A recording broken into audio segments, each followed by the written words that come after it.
നിങ്ങളറിഞ്ഞോ നമ്മൾ പുതിയ പശുക്കുഞ്ഞിനെ മേടിച്ചു, പേര് ലാവിക്കുട്ടി എന്നാണ്. അവൾ ഈ പുല്ല് കഴിക്കുന്നത് നിങ്ങൾ കണ്ടോ? ഇത് ഡോഗ്സിൻ്റെ ഒരു നാച്ചുറൽ ഹാബിറ്റാണ് കേട്ടോ. അതായത് ഇവരുടെ സ്റ്റൊമക്ക് അപ്സെറ്റ് ആവുക, ബവൽ മൂവ്മെൻറ്റ്സ് ഓക്കെ അല്ലാണ്ടിരിക്കുക, ഫൈബർ കണ്ടൻറ്റ് ഇവരുടെ ശരീരത്തിൽ കുറയുക. ഈ സമയത്തൊക്കെ ഇവർക്ക് പുല്ല് കഴിക്കാനുള്ള ഒരു ടെൻഡൻസി ഓട്ടോമാറ്റിക്കലി വരും.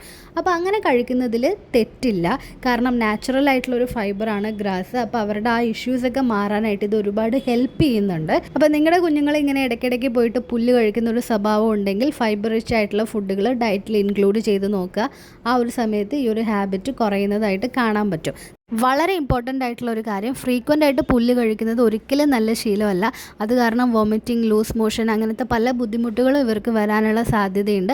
അതുകൊണ്ട് പെട്ടെന്ന് തന്നെ അത് സ്റ്റോപ്പ് ചെയ്യണം. പിന്നെ നമ്മുടെ പറമ്പിലും വീട്ടിലൊക്കെ പെസ്റ്റിസൈഡ്സ് ഒക്കെ അടിക്കാറുണ്ടെന്നുണ്ടെങ്കിൽ ആ ഏരിയയിലെ പുല്ലുകളൊന്നും ഒരു കാരണവശാലും ഇവർ കഴിക്കാൻ പാടില്ല കേട്ടോ. അപ്പോൾ അങ്ങനത്തെ കുറച്ച് കാര്യങ്ങളൊക്കെ നമ്മൾ ശ്രദ്ധിക്കണം. വല്ലപ്പോഴും ഇവർ പോയിട്ടൊന്ന് പുല്ല് കഴിച്ചു എന്ന് വെച്ചിട്ട് ഒരു തെറ്റുമില്ല, അതിനവരെ വഴക്ക് പറയാൻ പാടില്ല കേട്ടോ.